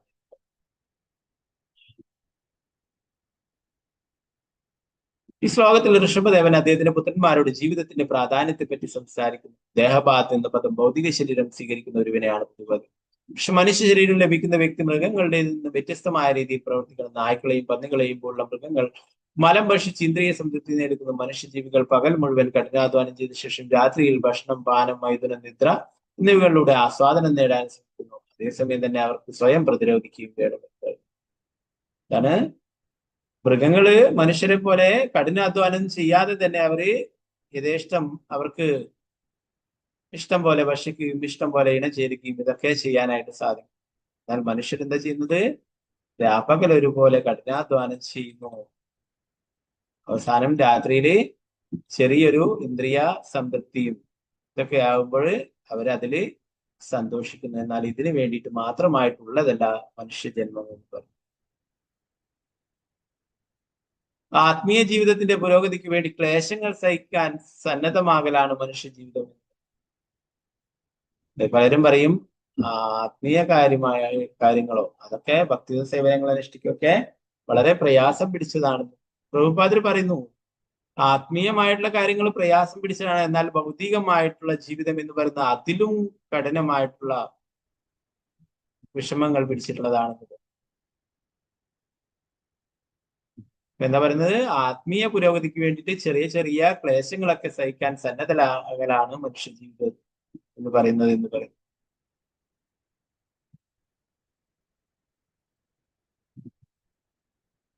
എന്തായാലും വിശുദ്ധമായ ജീവിതം നേടുന്ന മനുഷ്യജീവികൾ എന്തായാലും വിശുദ്ധമായ ജീവിതം നേടുന്നതിന് തപസ്സുകളുടെയും സന്യാസത്തിന്റെയും കഠിനനിഷ്ഠകളുടെയും രൂപങ്ങളിൽ ക്ലേശങ്ങൾ സഹിക്കാൻ സന്നദ്ധരാകണം. നമുക്ക് എന്തെങ്കിലും നേടണ്ടെങ്കിൽ കഠിനാധ്വാനം ആവശ്യമാണ്, അല്ലെ? ആത്മീയമല്ല ഭൗതികമായിട്ടുള്ള കാര്യങ്ങൾ തന്നെ, അല്ലെ? പരീക്ഷയിൽ പഠിച്ച് പാസ്സാകാനും ഇതൊക്കെ കുറെ ഉറക്കൊക്കെ ഒഴിച്ചിരുന്ന് പഠിക്കേണ്ടതൊക്കെ ആയിട്ട് വരും, അല്ലെ? അപ്പോ ധാരാളം ക്ലേശങ്ങളൊക്കെ സഹിക്കേണ്ടതായിട്ട് വരും, ഭൗതികമായിട്ടുള്ള ഒരു കാര്യം തന്നെ. എന്നാൽ ആത്മീയമായിട്ടുള്ള കാര്യങ്ങൾക്കും ഇതുപോലെ തന്നെ ചെറിയ ചെറിയ കാര്യങ്ങളൊക്കെ നമ്മൾ നേരിടേണ്ടതായിട്ട് വരും. അതൊക്കെ ക്ലേശങ്ങളൊക്കെ സഹിക്കേണ്ടതായിട്ട് വരും.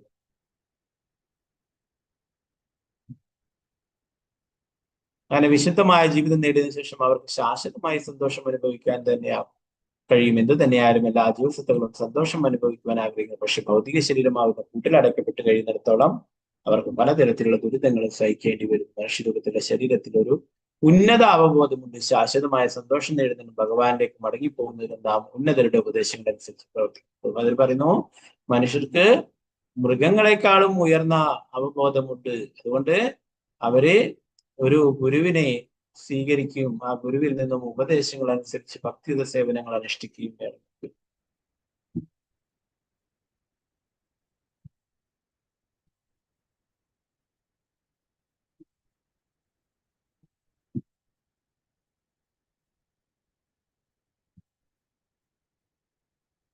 കൃഷ്ണാബോധമില്ലാത്ത ഒരു വ്യക്തി നായേക്കാളോ പന്നിയേക്കാളോ ഒട്ടും ശ്രേഷ്ഠനല്ല. ഋഷഭദേവന്റെ ഉപദേശങ്ങൾ ഇന്ന് വളരെ അനിവാര്യമായി തീർന്നിട്ടുണ്ട്. ഇന്നത്തെ ജനങ്ങൾ ഇന്ദ്രിയാസ്വാദനത്തിന് വേണ്ടി വിദ്യാഭ്യാസവും തൊഴിൽ പരിശീലനവും നേടാൻ കഠിനാധ്വാനം ചെയ്യുന്നുണ്ടെങ്കിലും അവർക്ക് ശ്രേഷ്ഠമായ ഒരു ലക്ഷ്യമില്ല. ഒരു മനുഷ്യൻ അവന്റെ ജീവസന്ധാരണത്തിന് വേണ്ടി അതിരാവിലെ വീട്ടിൽ നിന്ന് ഇറങ്ങി ഏതെങ്കിലും ലോക്കൽ ട്രെയിനിൽ ഇടിച്ചു കയറി ഒരു കമ്പാർട്ട്മെന്റ് എടുത്തു എന്ന് പറയുന്നത്, ഇന്നത്തെ ജനങ്ങൾക്ക് ആത്മീയമായിട്ട് ഉയരാനായിട്ട് ഒരു താല്പര്യമില്ല. ആത്മാവിന് വേണ്ടിയിട്ട് യാതൊന്നും ചെയ്യുന്നില്ല. ആത്മീയ ഉന്നതിക്ക് വേണ്ടി ഒന്നും തന്നെ ചെയ്യുന്നില്ല. അങ്ങനെയുള്ളവരെന്താണ്, മൃഗങ്ങളെക്കാളും ഒട്ടും ഉയർന്ന തലത്തിലുള്ളതല്ല. അവർ മനുഷ്യരുടെ ശരീരമാണെങ്കിലും അവരുടെ അവബോധം മൃഗങ്ങളുടേതിന് തുല്യമാണ്. അതിലും താഴ്ന്ന അവബോധത്തിലാണ് അവർ ചെയ്യുന്നത്. പ്രഭാതത്തിൽ പറയുന്ന ആൾക്കാര് കഠിനാധ്വാനം ചെയ്യാനായിട്ട്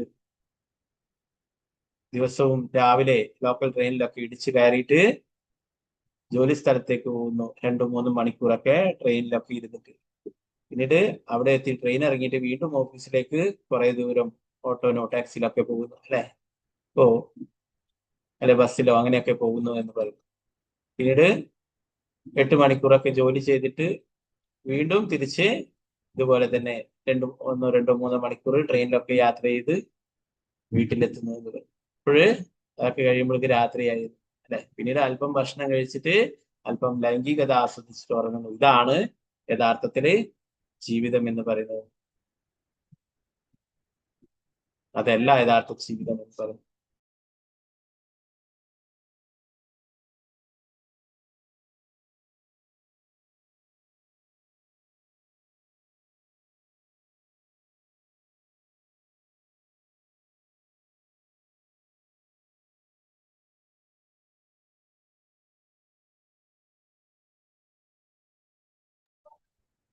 ഹരേ കൃഷ്ണ. ഇപ്പൊ ഇവിടെ പറയുന്നു, എൻ മൈഥുനാദിഗ്രഹമേത് സുഖം ഹിതുച്ഛം എന്ന് പറയും. ഇങ്ങനെയുള്ളത് എന്താണ്? ഏറ്റവും താഴ്ന്ന തലത്തിലുള്ള ആസ്വാദനമാണ്. നായും പന്നിയും പോലും ആസ്വദിക്കുന്ന ഇത്തരത്തിലുള്ള ആസ്വദിന് ഉദ്ദേശിക്കപ്പെട്ടുള്ളതല്ല മനുഷ്യ ജീവിതം എന്ന് ഋഷഭദേവൻ വ്യക്തമായി പ്രസ്താവിക്കുന്നു. തീർച്ചയായും നായ്ക്കൾക്കും പന്നികൾക്കും ലൈംഗികാസ്വാദനത്തിന് വേണ്ടി കഠിനാധ്വാനം ചെയ്യ വരുന്നില്ല. മനുഷ്യ ജീവി വ്യത്യസ്തമായ രീതിയിൽ ജീവിക്കുവാൻ ശ്രമിക്കുന്നു. നായ്ക്കളെയും പന്നികളെയും അനുകരിക്കാതിരിക്കുകയും ചെയ്യണം. പകരം വേണ്ടത് സന്യാസവും തപശ്ചര്യകളും കഠിനനിഷ്ഠകളുമാണെന്ന് പറഞ്ഞു കഴിഞ്ഞു. തപസ്യയിലൂടെ ഒരുവന് ഭൗതിക ഗുരുക്കളിൽ നിന്നും പുറത്തു കടക്കാൻ കഴിയും. ഒരുവൻ കൃഷ്ണാബോധത്തിൽ സ്ഥിതി ചെയ്യുമ്പോൾ അവന്റെ ശാശ്വത സന്തോഷം ഉറപ്പാക്കപ്പെട്ടിരിക്കും. ഭക്തിയോഗം, ഭക്തി സേവനം സ്വീകരിക്കുന്നതിലൂടെ ഒരുവന്റെ അസ്തിത്വം പരിശുദ്ധമാക്കപ്പെടുന്നു. ജീവസത്ത മാറി മാറിയുള്ള ജീവിതങ്ങൾ തോറും സന്തോഷം തേടുന്നു. പക്ഷെ ഭക്തിയോഗം അനുഷ്ഠിക്കുന്നതിലൂടെ അവന് തന്റെ ജീവിതത്തിലെ എല്ലാ പ്രശ്നങ്ങൾക്കും പരിഹാരം കണ്ടെത്താൻ കഴിയും. അപ്പോൾ അവൻ ഭഗവത് ധാമത്തിലേക്ക്, ഭഗവാനിലേക്ക് മടങ്ങി പോകാൻ വളരെ പെട്ടെന്ന് യോഗ്യനായിത്തീരും. എന്താ പറയുന്നത്? ഭക്തിയുത സേവനങ്ങൾ അനുഷ്ഠിക്കുവാനായിട്ടുള്ളതാണ് ഈ ജീവിതം എന്ന് പറയുന്നത്. അതാണ് ഇവിടെയുള്ള എല്ലാ പ്രശ്നങ്ങൾക്കും പരിഹാരം കണ്ടെത്താൻ കഴിയുന്നത്, എല്ലാ ഭൗതിക ബന്ധനങ്ങളിൽ നിന്നും മോചിതനാവാനായിട്ട് സാധിക്കുന്നത് എന്ന് പറയും. ഭഗവത്ഗീതയിൽ പറഞ്ഞു, ജന്മകർമ്മചമേ ദിവ്യമേവം യൗവ്യതത്വാദേഹ പുനർജന്മ നൈതുമേമ. ഭഗവാന്റെ അവതാരങ്ങളും ലീലകളും ഒക്കെ അതീന്ദ്രിയമായിട്ടുള്ളതാണ്. അത് ആരാണോ മനസ്സിലാക്കുന്നത് അവർക്ക് വീണ്ടും ഈ ഭൗതിക ലോകത്തിൽ പിറക്കേണ്ടതായിട്ടുള്ള തിരിച്ച് ഭഗവത് ധാമത്തിലെ എത്തിച്ചേരാനായിട്ട് സാധിക്കും എന്നുള്ള കാര്യം. നമുക്ക് മധ്വാചാര്യരെ കുറിച്ചുള്ള കുറച്ച് കാര്യങ്ങൾ ചർച്ച ചെയ്യാം. ഇത് ഇന്നത്തെ തിഥിയിലെ അങ്ങനെയുള്ള ആചാര്യന്മാരെ കുറിച്ചും അവരുടെ ലീലകളെ കുറിച്ചൊക്കെ നമ്മൾ സ്മരിക്കുന്നത് നല്ലതാണെന്ന് പറയും. അവരുടെ കാരുണ്യം ലഭിക്കും. അതുകൊണ്ട് തന്നെ നമുക്ക് മധ്വാചാര്യരെ കുറിച്ചുള്ള കുറച്ച് കാര്യങ്ങൾ പറയാം.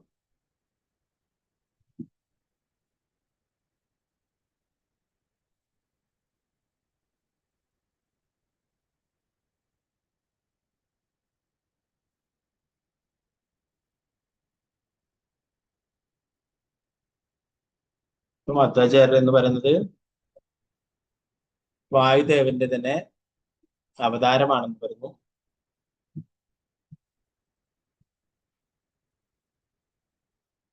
അതിനെ കുറിച്ചിട്ട് ശാസ്ത്രങ്ങളിൽ പറഞ്ഞിരിക്കുന്നു.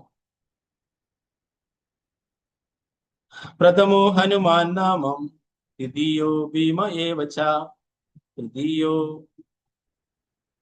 മധുവാനാം തൃതീയോ മധ്വാനാം ഭഗവത് കാര്യ സാധക. പ്രഥമോ ഹനുമാൻ നാമ. വായുദേവൻ ത്രേതായുഗത്തില് ഹനുമാനായിട്ട് അവതരിക്കുകയുണ്ടായി. അതേ വായുദേവൻ പിന്നീട് ദ്വാപര യുഗത്തില് ഭീമനായിട്ടും അവതരിക്കുകയുണ്ടായി. അതേ വായുദേവൻ തന്നെയാണ് കലിയുഗത്തില് മധ്വാചാര്യരായിട്ട് അവതരിച്ചിട്ടുള്ളത്. വായുദേവന്റെ അവതാരമാണ് മധ്വാചാര്യർ എന്ന് പറയുന്നത്. ഇപ്പൊ മധ്വാചാര്യർ സ്ഥാപിച്ചിട്ടുള്ളതാണ് ഉടുപ്പി, അല്ലെ, ശ്രീകൃഷ്ണ മഠം, ശ്രീകൃഷ്ണ ഭഗവാൻ, അല്ലെ, ആ മധ്വാചാര്യരുടെ മൂർത്തിയാണ്.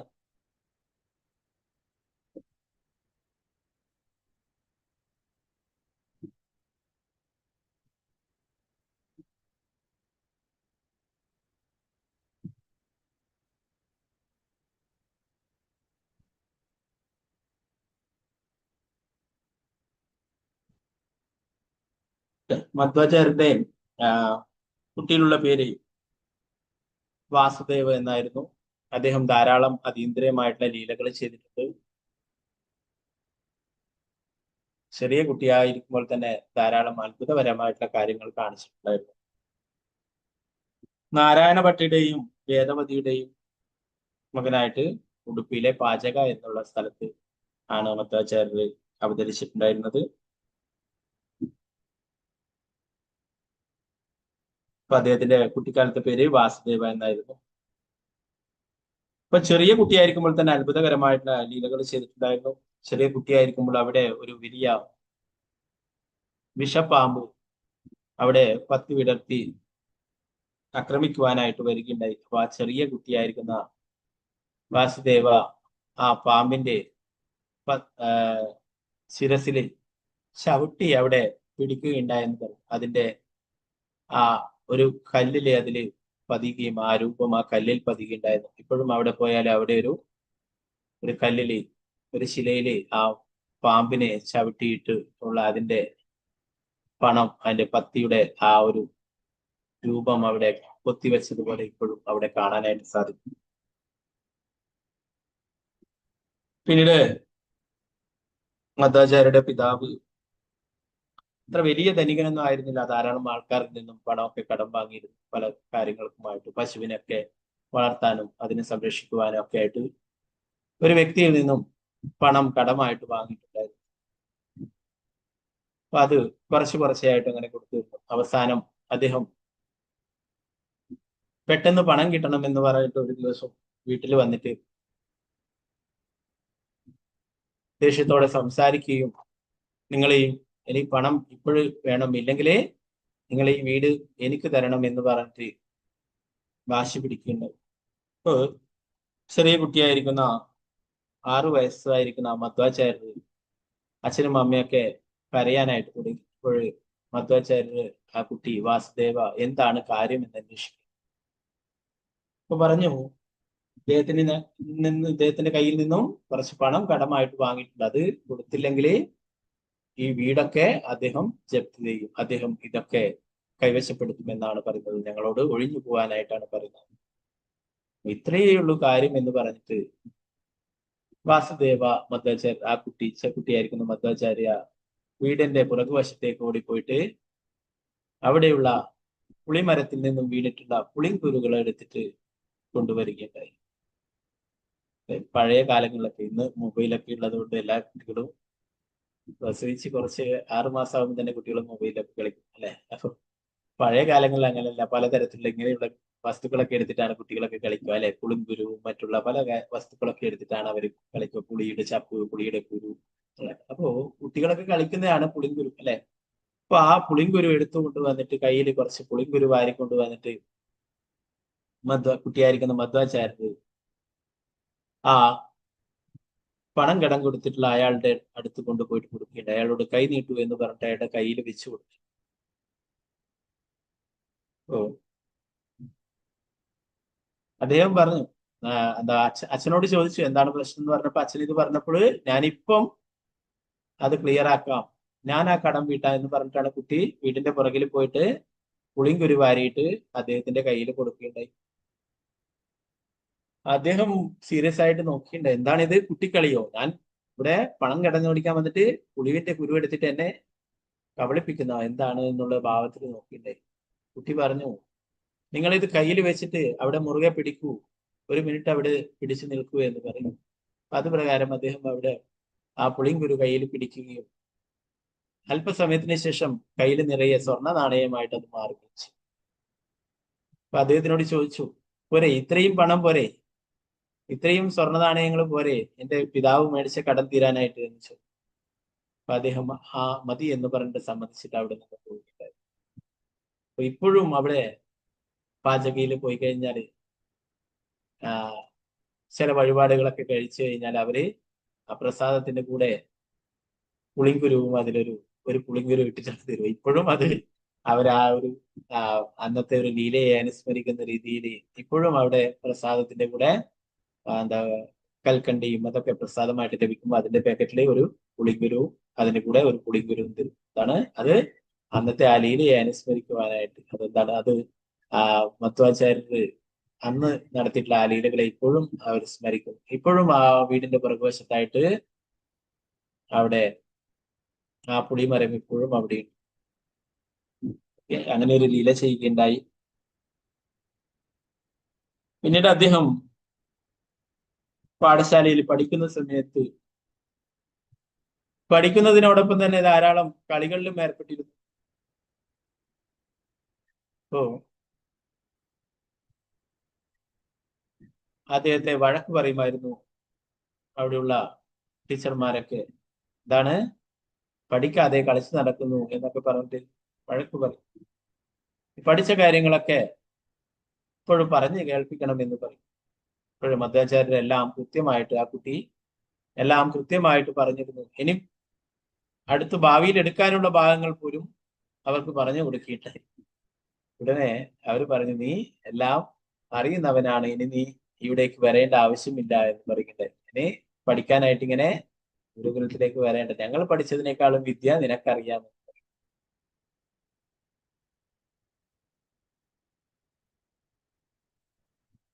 ഇപ്പോ പിന്നീട് അദ്ദേഹം 10 വയസ്സൊക്കെ ആയപ്പോൾ ആ സമയത്ത് ലോകം മുഴുവൻ അദ്വൈത സിദ്ധാന്തം, ശങ്കരാചാര്യരുടെ മായാവാദ സിദ്ധാന്തം പ്രചരിക്കുന്ന കാലഘട്ടമായി. അപ്പൊ ഇതിനെ മധ്വാചാര്യർ ആ കുട്ടിയായിരിക്കുമ്പോൾ തന്നെ എതിർത്തിരുന്നു. ഇത് തെറ്റായിട്ടുള്ളതാണ് അല്ലെ. മായാവാദികൾ എന്താ പറയുന്നത്, നമ്മളും ഭഗവാനും എല്ലാം ഒന്ന് തന്നെയാണ് അല്ലെ. ജീവാത്മാവും പരമാത്മാവും എല്ലാം ഒന്ന് തന്നെയാണ്. എല്ലാം നാരായണനാണ്, അല്ലെ? എല്ലാം ഭഗവാനാണ്. അപ്പോ ആ അദ്വൈത സിദ്ധാന്തത്തെ എതിർത്ത് തോൽപ്പിക്കുവാൻ ആയിട്ട് അദ്ദേഹം തീരുമാനിക്കും. തന്റെ പിതാവിന്റെ അടുത്ത് അദ്ദേഹം പറയുകയുണ്ടായി, ഞാൻ ഈ ശങ്കര സമ്പ്രദായത്തെ, മായാവാദ തത്വത്തെ തോൽപ്പിക്കും. ഞാൻ എല്ലായിടത്തും കൃഷ്ണാബോധം പ്രചരിപ്പിക്കും. എല്ലാവരെയും ഭഗവാന്റെ ഭക്തന്മാരാക്കി മാറ്റും. വൈഷ്ണവ സിദ്ധാന്തം ലോകം മുഴുവൻ പ്രചരിപ്പിക്കും. മായാവാദ സിദ്ധാന്തത്തെ തോൽപ്പിക്കും ഞാൻ എന്ന് പറയും.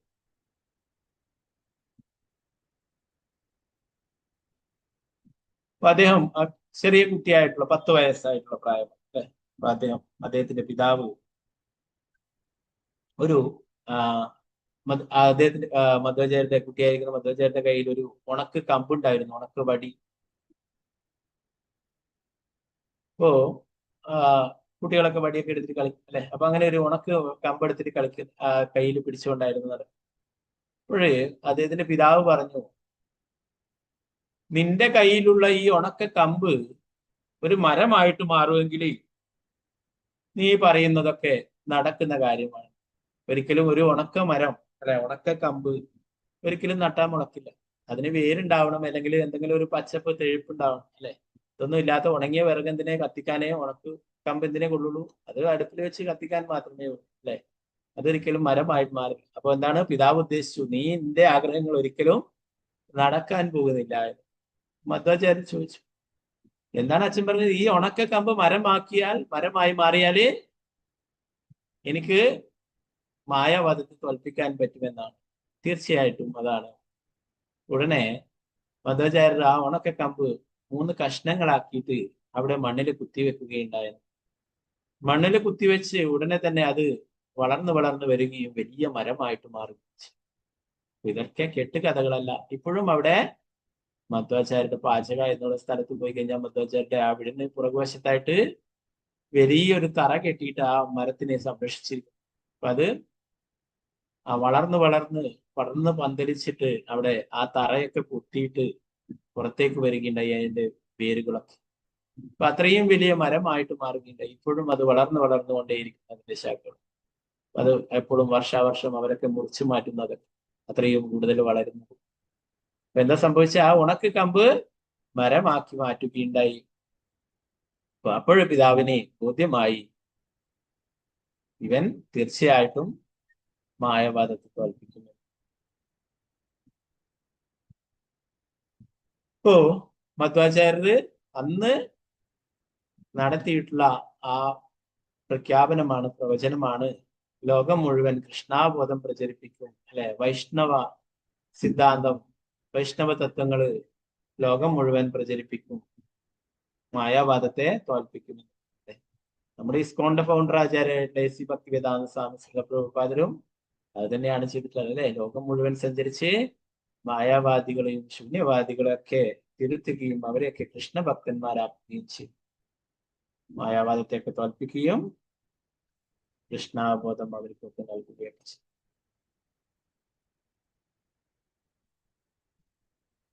അപ്പൊ ഇങ്ങനെയുള്ള ധാരാളം അതീന്ദ്രിയമായിട്ടുള്ള ലീലകള് മധ്വാചാര്യർ ചെയ്തിട്ടുണ്ടായിരുന്നു. മധ്വാചാര്യരുടെ അവിടെ സാധാരണ വിജയദശമി നാളിലൊക്കെ എഴുത്തിനൊക്കെ ഇരുത്തും, അല്ലെ? കുട്ടികളൊക്കെ എഴുത്തിനിരുത്തും. അപ്പോ അവിടെ ഒരു ശിലയുണ്ട്. അവിടെയാണ് മധ്വാചാര്യർ എഴുതിയിട്ടുള്ള ശിലയാണ്. അദ്ദേഹത്തിന് അക്ഷരങ്ങൾ എഴുതി കൊടുത്തിട്ടുള്ളത് സാക്ഷാൽ വ്യാസദേവൻ തന്നെയാണെന്ന് പറഞ്ഞു. വ്യാസദേവനാണ് അദ്ദേഹത്തിന് ശിലയില് എഴുതി അക്ഷരങ്ങൾ എഴുതി പഠിപ്പിച്ചു കൊടുത്തത്. അപ്പൊ ഇപ്പോഴും അവിടെ വിജയദശമി നാളിലല്ല, മറ്റുള്ള ദിവസങ്ങളിൽ ഏതൊക്കെയോ പ്രധാനപ്പെട്ട വിശേഷ ദിവസങ്ങളുണ്ട്. വിജയദശമി നാളുകളിലൊക്കെ അവിടെ പോയിട്ട് ആൾക്കാർ കുട്ടികളൊക്കെ എഴുത്തിനിരുത്തും, അല്ലെ? ഇവിടെ പലർക്കും അത് അറിയില്ല. പലരും മൂകാംബികയൊക്കെയാണ് പോവുക, അല്ലെ? മൂകാംബിക യാത്രയും ക്യൂ ഒക്കെ നിന്നിട്ട് വളരെ കഷ്ടപ്പെട്ടിട്ടൊക്കെ ആൾക്കാരൊക്കെ എന്താണ് അവിടെ സരസ്വതി ദേവിയുടെ കാര്യത്തിൽ.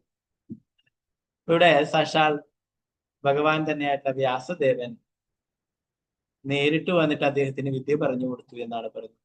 അവിടെ ആ സ്ഥലം ഇപ്പോഴും അവിടെയുണ്ട്. അവിടെ പ്രഭുപാദയുടെയും ഗുരുമഹാരാജിന്റെ ഒക്കെ കാരണം കണ്ട് കഴിഞ്ഞ വർഷം അവിടെ പോയിട്ട് ജഗന്നാഥനെ അവിടെ അക്ഷരമൊക്കെ എഴുതിക്കുകയുണ്ടായി.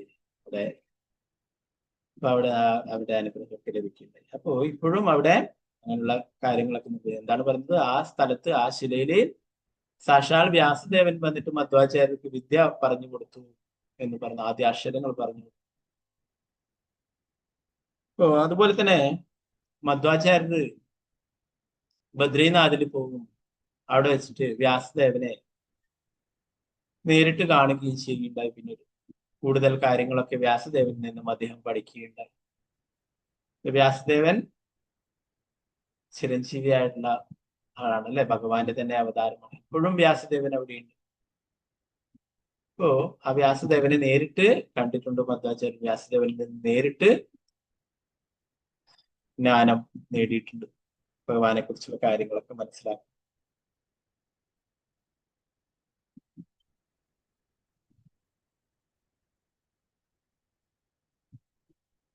ധാരാളം അത്ഭുതകരമായിട്ടുള്ള കാര്യങ്ങൾ മധ്വാചാര്യൻ നിർവഹിച്ചിട്ടുണ്ട്.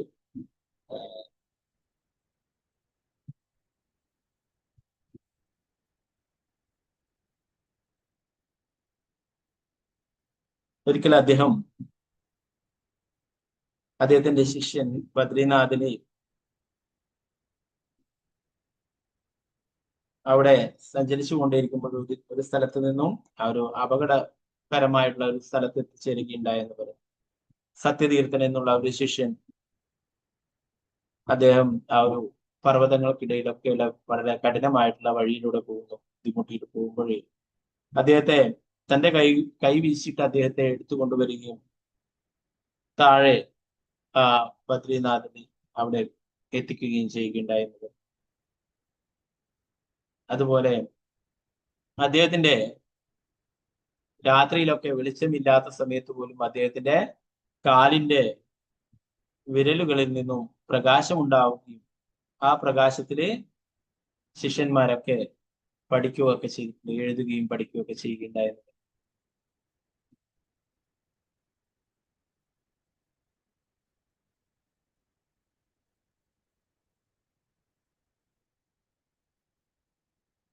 പിന്നീട് ഒരിക്കൽ അദ്ദേഹം 4000 വാഴപ്പഴം ഒരുമിച്ച് കഴിക്കുകയുണ്ടായിരുന്നു. ഒറ്റയിരിപ്പില് 4000 വാഴപ്പഴം കഴിക്കുക. അതുപോലെ 30 വലിയ പാത്രങ്ങളിൽ പാലും കുടിക്കുകയുണ്ടായിരുന്നു. ആരാണ്? സാക്ഷാൽ ഭീമൻ തന്നെയാണ് അല്ലെ മധ്വാചാര്യരായിട്ട് വന്നിട്ട്. വായുദേവൻ, ഹനുമാൻ അല്ലെ, ഭീമസേനൻ, ഭീമൻ എത്ര ഭക്ഷണം കഴിച്ചാലും മതിയാവില്ല അല്ലെ. ഒരിക്കൽ അങ്ങനെയുള്ള ലീലകൾ ചെയ്യുകയുണ്ടായി. 4000ഓളം പഴങ്ങള് ഒറ്റയിരിപ്പിൽ കഴിക്കുകയും 30ഓളം കലങ്ങളിലുള്ള പാൽ മുഴുവനായിട്ട് കുടിക്കുകയൊക്കെ ചെയ്യുകയുണ്ടായിരുന്നു. നമുക്ക് ഉടുപ്പിയിലെ ലീലകളെ കുറിച്ച് നമ്മൾ പലപ്പോഴും പറഞ്ഞു അല്ലെ. ഉടുപ്പിയിലെ ഭഗവാന്റെ മൂർത്തിയെ ലഭിച്ചതിനെ കുറിച്ചിട്ടൊക്കെ അദ്ദേഹം വായുവിനെ നിയന്ത്രിക്കേണ്ടത് തന്റെ ഉത്തരീയം കൊണ്ട് കാറ്റിനെ നിയന്ത്രിക്കുകയും അങ്ങനെ കപ്പലിനെ രക്ഷിക്കുകയും ചെയ്യുകയുണ്ടായി അല്ലെ. അപ്പോ അതിന് പ്രത്യുപകാരമായിട്ട് ഗോപീചന്ദ്രൻ നൽകുകയും അല്ലെ, അത് എന്താ പറയാ, അത് പൊട്ടിച്ചപ്പോൾ അതില് ഭഗവാന്റെ മനോഹരമായിട്ടുള്ള രൂപം അല്ലെ, ഉടുപ്പി ശ്രീകൃഷ്ണ ഭഗവാന്റെ രൂപം ലഭിക്കുകയൊക്കെ ചെയ്യും. അപ്പോ അങ്ങനെയുള്ള ആ മധ്വാചാര്യരുടെ അവതാര ദിനമാണിന്ന്, ആവിർഭാവ തിഥിയാണിന്ന്. അപ്പൊ നമുക്കൊക്കെ പ്രാർത്ഥിക്കാൻ. നമ്മുടെ പരമ്പരയിലെ അല്ലെ, നമ്മൾ ഭഗവത്ഗീതയിലൊക്കെ ഗുരുശിഷ്യ പരമ്പരയെ കുറിച്ച് പറയുമ്പോൾ അല്ലെ, 32ാമത്തെ ആചാര്യനായിട്ട് എസ് ഭക്തിവേദാന്ത സ്വാമി പ്രഭുപാദർ അല്ലെ, അതിന്റെ ആ പരമ്പരയിലെ 5ാമത്തെ ആചാര്യനാണ് ശ്രീല മധ്വാചാര്യർ എന്ന് പറയുന്നത്. നമ്മുടെ സമ്പ്രദായം ബ്രഹ്മ മധ്വ ഗൗഡീയ സമ്പ്രദായം എന്ന് പറയുന്നത് ആ മധ്വാചാര്യരിലൂടെ ബ്രഹ്മാവിൽ അല്ലെ, ഭഗവാൻ ബ്രഹ്മാവിനെ ഉപദേശിച്ചു കൊടുത്തു. ആ പരമ്പരയിൽ മധ്വാചാര്യരിലൂടെ വന്ന് പിന്നീട് ശ്രീ ചൈതന്യ മഹാപ്രഭുവിലൂടെ വരുന്നതാണ് അല്ലെ ബ്രഹ്മ മധ്വ ഗൗഡീയ സമ്പ്രദായം. മധ്വ എന്ന് പറയുന്നത് മധ്വാചാര്യർ. അപ്പൊ അങ്ങനെയുള്ള ആചാര്യന്റെ അവതാര ദിനമാണിന്ന്, ആവിർഭാവ തിഥിയാണിന്ന്. ഒക്കെ പ്രാർത്ഥിക്കാം. വിജയദശമി അല്ലെ, വളരെ വിശേഷപ്പെട്ട ഒരു ദിവസമാണ്. നമുക്കും ആധ്യാത്മിക ഉന്നതിക്കായിട്ട് 3 പ്രാവശ്യം ഭഗവാനെ കുറിച്ചുള്ള കാര്യങ്ങളൊക്കെ ധാരാളം ഗ്രന്ഥങ്ങൾ എഴുതിയിട്ടുണ്ട്.